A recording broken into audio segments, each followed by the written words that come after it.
Geico presents Our Town, Season 4, a 30-minute podcast produced by Best Bark Communications, a small but fierce client-centered marketing company powered by decades of experience and well-established business networks.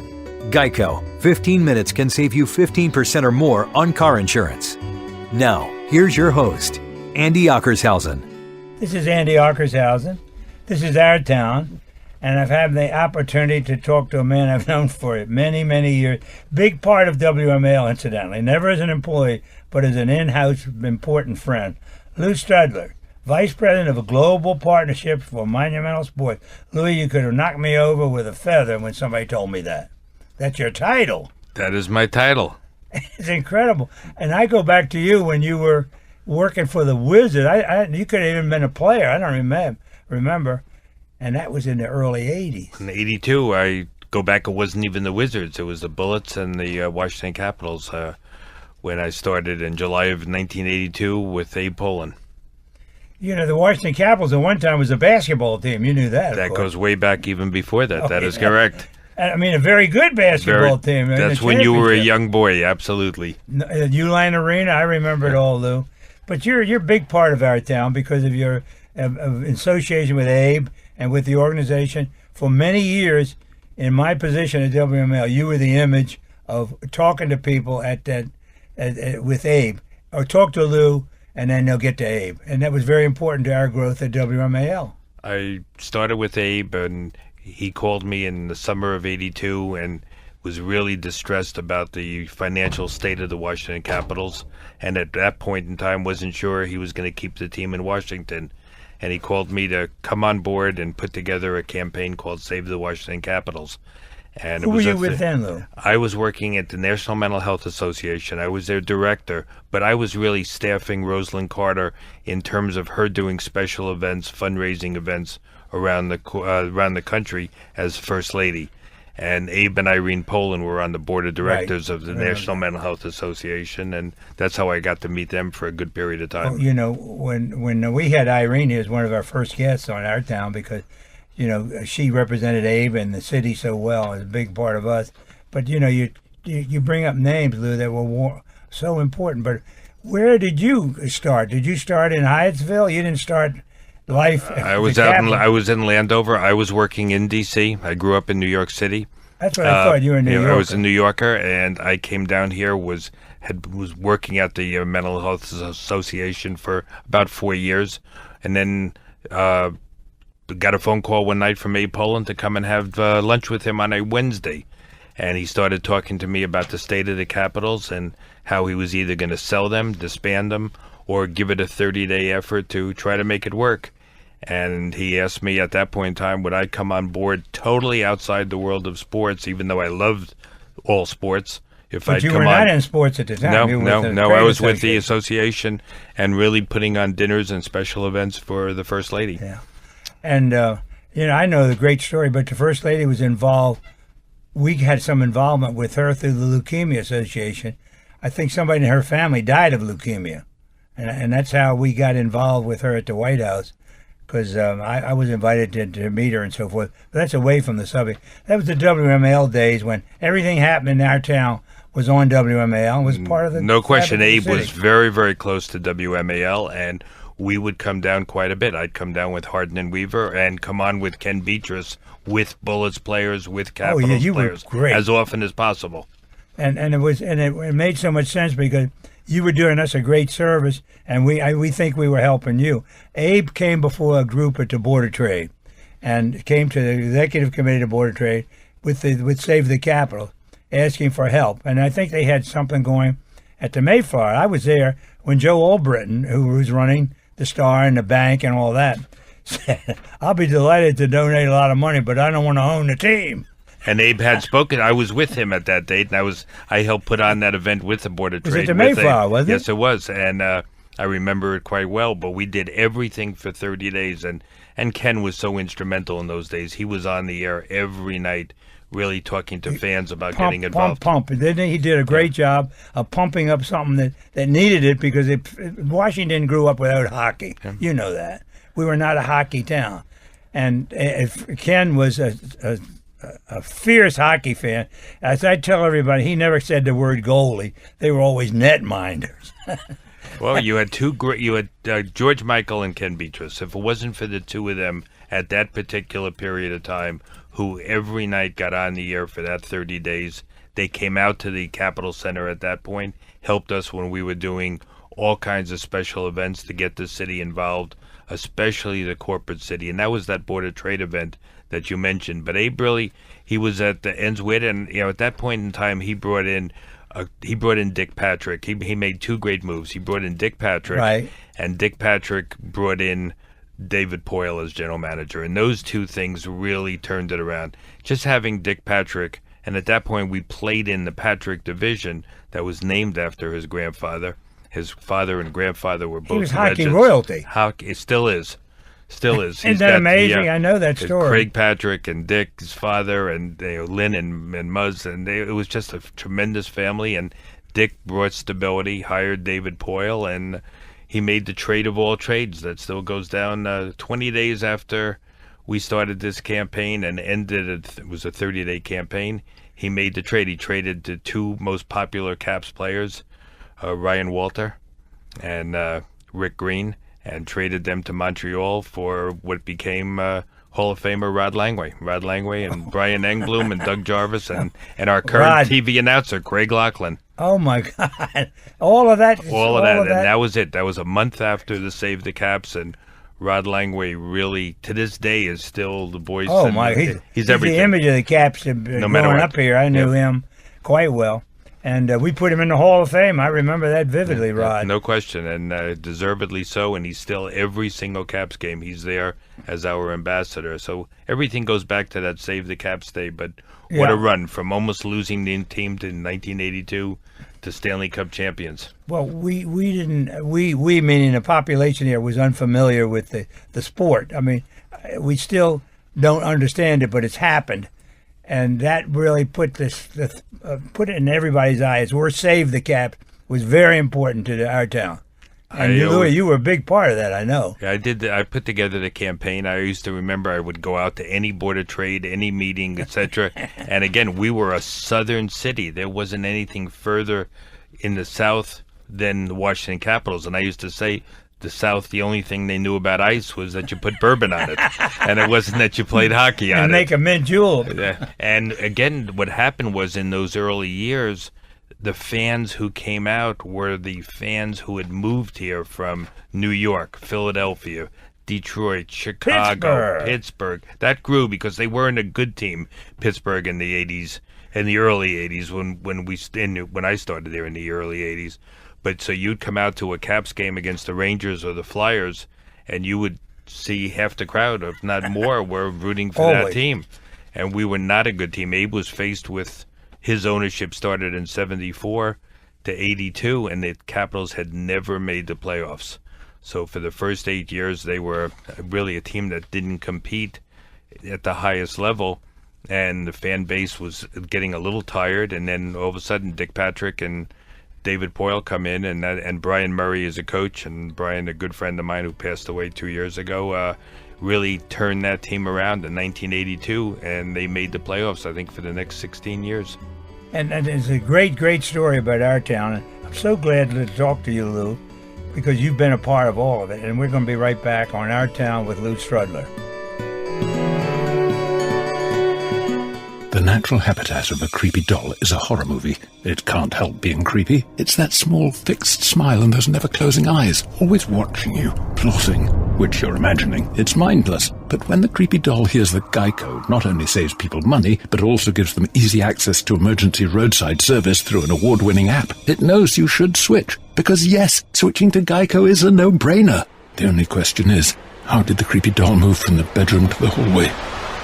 I would get out of the house. This is Sonny Jorgensen. Got a confession to make. I let my wife drag me to one of those Mike Collins estate planning seminars. Like I don't have enough on my plate with a certain football team. Actually, it wasn't too bad. In fact, we both learned a whole lot about how to protect our kids and grandkids down the road and to take care of ourselves right now. So if you get one of Mike's invitations in the mail, go. I'm glad I did. Get all the information and register online at MikeCollins.com. That's MikeCollins.com. You're listening to Our Town with Andy Ockershausen. Brought to you by Best Bark Communications. This is Andy Ockershausen. This is Our Town, and a great conversation with Lew Strudler, Vice President of Global Partnerships for Monumental Sports, which is a huge title. But when I knew Lew in the old days, when I grew up at WMAL, and he grew up with the Caps with Abe, I thought Lew was in charge of everything, because I never, ever recall ever asking you for anything, or Abe, you all didn't deliver. And that was made WMAL very, very happy. Well, that was Abe's style. I mean, Abe was so in around the D.C. area, and we were a fairly small organization. We were one organization. We were the Bullets and the Capitals. Right. I mean, now we've just become such a global area. That's why global partnerships. So, we've got 5 teams now who are playing in the building itself. I mean, I say to people, at that point in time, we were Bullets and Caps out in Landover, and now we're the Capitals, the Wizards, the Mystics. We have an indoor team in football, the Valor, who won their championship this past year. It's incredible. We have an NBA 2K team, and of course we still house Georgetown as one of our tenants, and they play all of their teams. So we now have over 220 events in the Capital One Arena.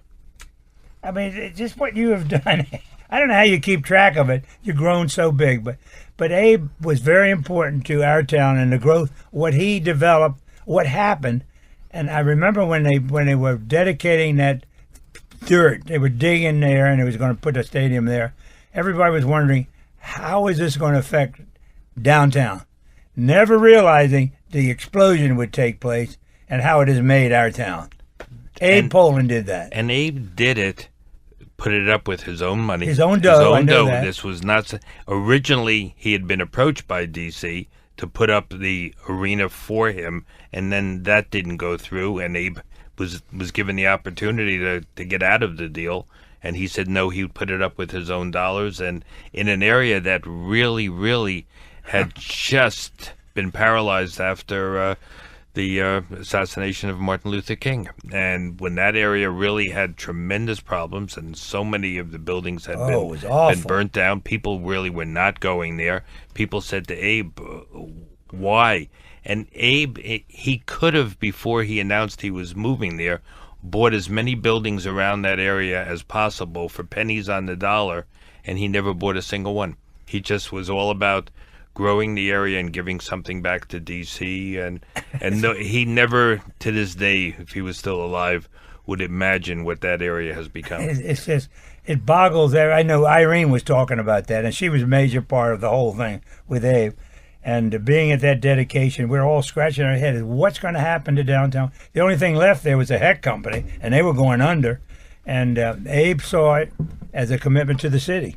He was committed to doing that from the start, and so was Irene. Irene is the one everybody used to say, who was responsible, Lew, for you coming on board? It was Irene. Irene kept saying to Abe, I want you to talk to Lew and about joining the team. And so I owe everything really to Irene saying, come on board, etc. And when I sit here in this seat and I'm in this building, I think of the number of times Abe and Irene only live a few blocks right around here. Abe would be here 6 o'clock in the morning, 7 o'clock in the morning, any time that Hardin and Weaver would ask. And again, especially with all he did in the community charity-wise, he would always be here talking about the charities and talking about. I remember one time in the summer, he was at home and he heard about the fact that there was a camp program in D.C. that kids were not having funds to go to camp and they were going to have to shut it down. And Abe called and he said, I'm going over to MAL right now. I'm getting on the air and saying that I am going to put together the whole program and support the whole program. And that was what Abe's legacy was, and Irene's still to this day. They stand behind everything and never asked them for a favor they didn't deliver. And I know that was a Boys and Girls Club camp at the time was going south because people wouldn't support it. But you had a great opportunity to live part of history in sports in our town, and so much you have to contribute, Lew. And all of a sudden I get this title, and I said, I thought Lew was in charge of everything, and now I guess he's in charge of the global partnership. Well, I'm a part of it. I'm a part of the team. Again, when Ted Leonsis came on board, and he came on with such fire to really invigorate and just make the Monumental, make the entire aspect of the arena so great, and made it an international operation. But initially, when he came on board, he came as a partner, right? He came as a partner. He bought the Capitals from Abe, I think it was in 1999, and a very, very small partnership in the Bullets, Wizards, or whatever it was at that point in time. It was a money arrangement with Abe. Yeah, and he said, it's Abe, it's yours, you continue to run everything, etc. And I believe it was just that he would have the right to purchase the rest was the contract, yes, right? When Abe either wanted to or passed away, but what Ted has done in this city, and what he has done to build up Monumental, and what he has done to put dollars into the arena, the Capitals, the Wizards, all he wants to do is win and give the fans the most tremendous experience possible by coming out. He's delivered probably more than he realized how great that was going to be. It was incredible, the electricity that happened to our town. And I want to talk about that. I want to talk about you and what's happened. And I'm just so excited about this year and this future. And you're right, Ted Leonsis did a hell of a job. This is Our Town. This is Andy Ockers out of the Lew Strudler. Hi, I'm Charles Mann. For athletes like me, playing every down in a pro game is like getting in a car accident. After years of playing football in Washington, my body is broken. I've had countless surgeries and joint replacements. I've been looking for a non-surgical treatment since I ended my career. I heard a radio ad for a seminar about alternative treatment. It's called regenerative medicine, which stimulates your own body to heal and repair itself. No surgery, no more pain. That got my attention. I went to a seminar to learn firsthand all about it. Now you too can benefit and receive this treatment. This is the same procedure that pro athletes use to quickly and effectively recover from injury. If you're looking to eliminate your pain and arthritis, or if you thought surgery was your only option, take the first step like I did. Call 410-787-7250. Register for the next seminar and learn more about this breakthrough procedure. Seating is limited. Register now by calling 410-787-7250 and start living life again. Hi, Tony Sybil here to tell you about Tony and Joe's and Nick's Riverside Grill at Washington Harbor in Georgetown. Spectacular new restaurants. We've spent a lot of time rebuilding. You'll love it. It's really fantastic. For any information, you can go online to tonyandjoes.com. It'll be a wonderful experience for the whole family. Call 202-944-4545 to make reservations. Everything is fabulous. You've got to come down and have some wonderful food. You're listening to Our Town with Andy Ockershausen. Hi, this is Andy Ockershausen in Our Town, talking to Lew Strudler about what has happened in Our Town because of what Abe Pollin's imprint was for downtown. And now Washington has become a worldwide phenomenon, I think, in the sports world because of what Abe did and what Ted followed up with. And Lew, you were a big part of all that. Well, I played a part. I'm starting back in the 82. Well, thank you, Andy. That's very complimentary.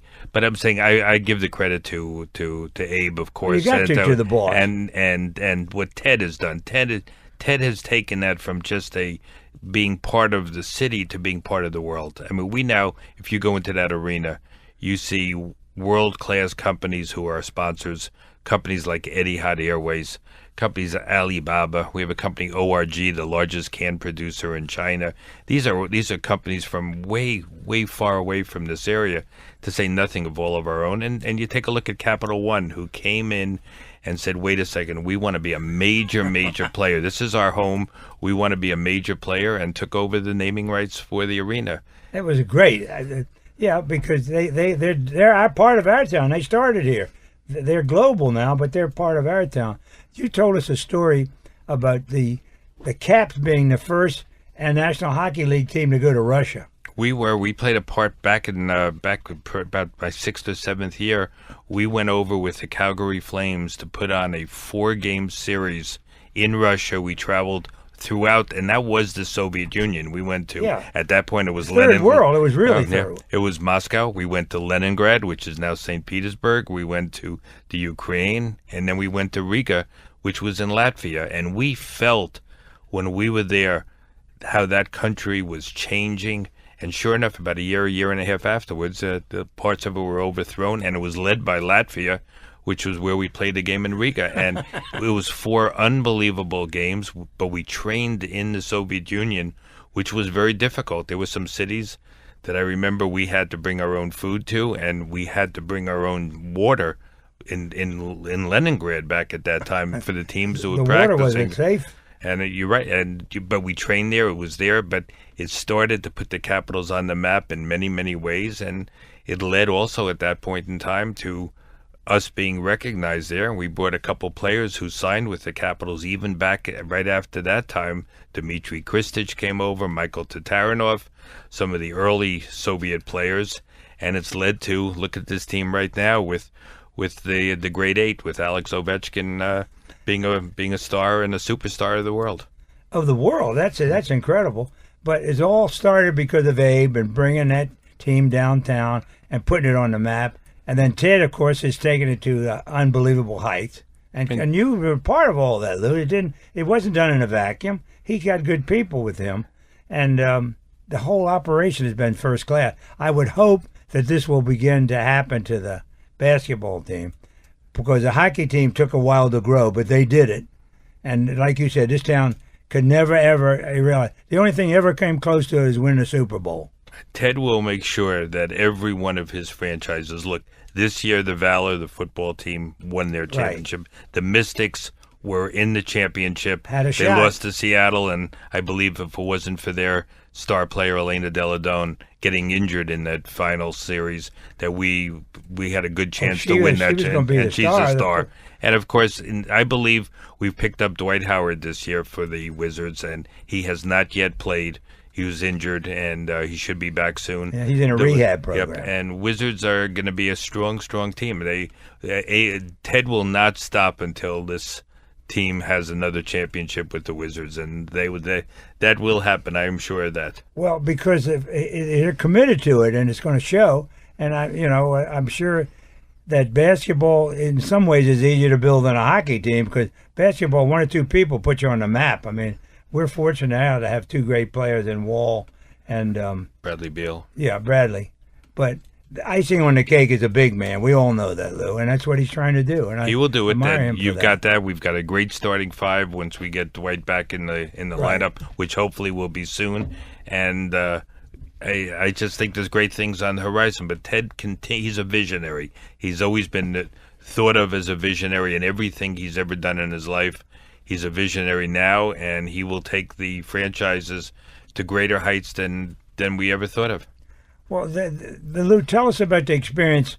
I read what Ted did with win the championship by going.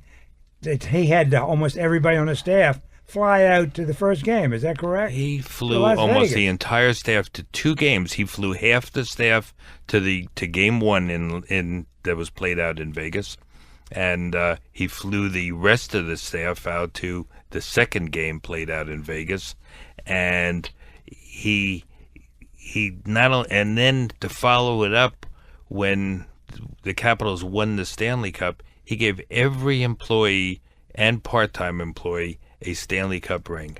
I mean, it's just unheard of that. Owners don't do that. What an owner did, just unannounced to everybody. He just had a letter sent out to everybody, part-time staff, full-time staff. And it wasn't just the staff of the Washington Capitals.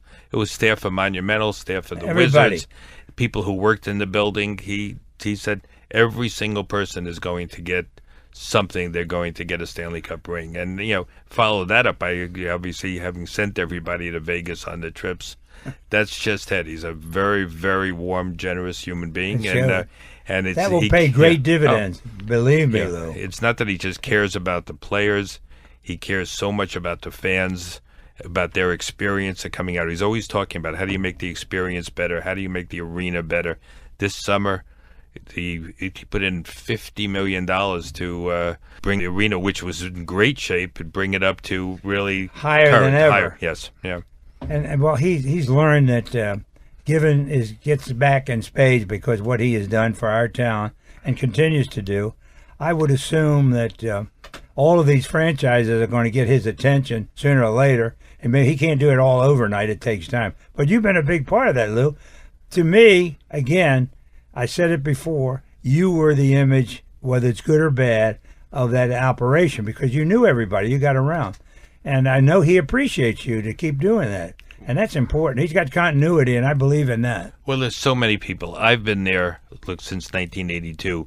But if you look around that building, there are so many other people that have been there. You know them. You've known the people Absolutely. Who've been there 25, 30, 35 years because, number one, they're loyal to – they were loyal to Abe. They're loyal to Ted. They're loyal to the city. But more importantly, we constantly think that what we do is try to provide great entertainment. When I go out and speak, I always say this city, to come out to events, you need two things. You need discretionary income to be able to go and afford to go out to events. But you also, even more important, based on how busy this city is, you need discretionary time. And that's what you have to do is convince people to use their discretionary time to come out. We all know that. You know that people here work a lot of hours. They have families. They have kids who are in soccer and swimming and every event imaginable. So you need to take them to get their discretionary time and come out. So that means you have to provide a tremendous venue, a clean, great environment, great entertainment. World-class stars, no matter what act there is anywhere in the world, they play at the Capital One Arena, and give them an opportunity and a reason to come out. And Ted's committed to that. Well, one of the things that I've known, it was way back with Abe, not just with Ted, but the friendliness of the staff, the ladies that operate the suites, the help behind the counter. Everybody is very pleasant, and even when they weren't winning. And that said something to me. I said, this place is going to really rock if they ever win. And sure enough, it happened. It sure did. Everybody there goes through training on how to be, with guests and how to act. But there have been a lot of people stayed there a long time. They sure have. There's people there who've been there since '74 when it opened, who are still the hosts and hostesses in the arena. But it all goes to show, to see where we were in '82. And then for me, I have to honestly say, when I looked out the window the night that we were playing in Vegas to win the championship, and to see about 60 to 80,000 people in the streets after another 20,000 people filling the seats to watch a game on our screens that was being played in Vegas. And that last 20, 30 seconds, and when I realized that we were going to win, I was with my daughter. I was very fortunate. My daughter, Erica, was with me, and she grew up from the time she was born being a Caps fan.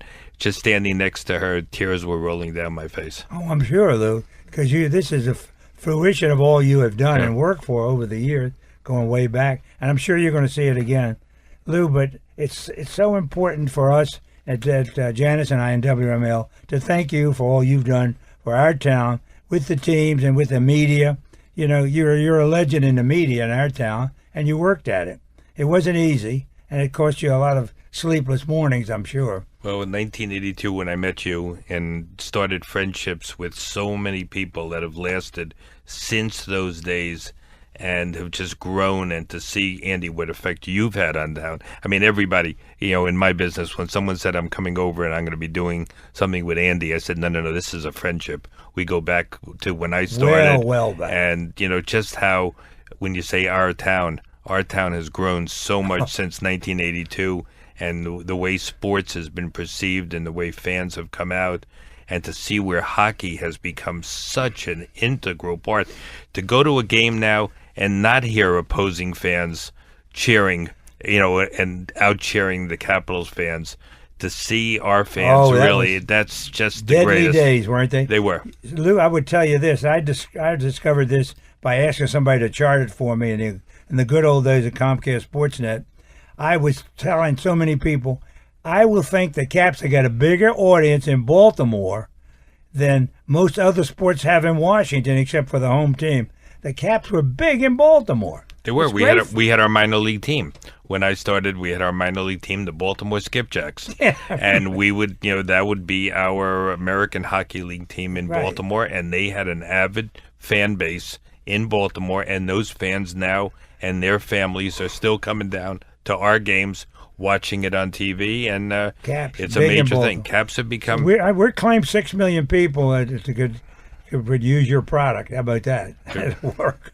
And again, I mean, to have some of the greatest players in the world now on this team, to be able to see on a nightly basis an Ovechkin, a Holtby, a Kuznetsov, a Backstrom. Just absolute. They are. It's a sight to be seen, and the fan base. And it goes back even when I mentioned Dick Patrick in 1982. He is still president of the Washington Capitals. He's still one of the owners in Ted's ownership group, a major owner, and he still is the vision in terms of who's on that ice. And we've had great general managers. I mean, starting with David Poyle to George McPhee to Brian McClellan now. The direction we've had him, and the direction of this team is just totally on the up. And I believe the direction is great for the Wizards as well. Again, it comes under Ted's leadership. Well, we're going to see the same thing happen inevitably in basketball because he's committed, and I know he can do it. And I hope you and I are still here, Lou, to see that and be a part of it. But you're such a big part of our town and what you've done for sports and for people and for your owners and being vice president. I think you should be president of the Global Partnership. I'm fine where I am. We've got a great Jim Van Stone handles all our business operations, and I'm happy under that and in terms of that. But I'm saying you will see and continue to see great things coming out of the arena. And I predict that this will be another. I'll go like TJ Oshie said, we're going for back-to-back. And then we'll go for a three-peat. This has been Lew Strudler, and we've had a wonderful conversation. And Lew, I want to thank you for everything you've done for our town, what you have done for your organization. You've done so much for WMAL, and we don't forget those things. And I just wish you nothing but the best for the future, Lew. You're a good man. Same to you, Andy, and the family. Thank you so much. This has been a wonderful conversation with Lew Strudler about our town. And this is Andy Ockershausen. You've been listening to Our Town Season 4, presented by Geico, our hometown favorite, with your host, Andy Ockershausen. New Our Town episodes are released each Tuesday and Thursday. Drop us a line with your comments or suggestions. See us on Facebook or visit our website at OurTownDC.com. Our special thanks to Ken Hunter, our technical director, and WMAL Radio in Washington, D.C. And thanks to Geico. 15 minutes can save you 15% or more on car insurance.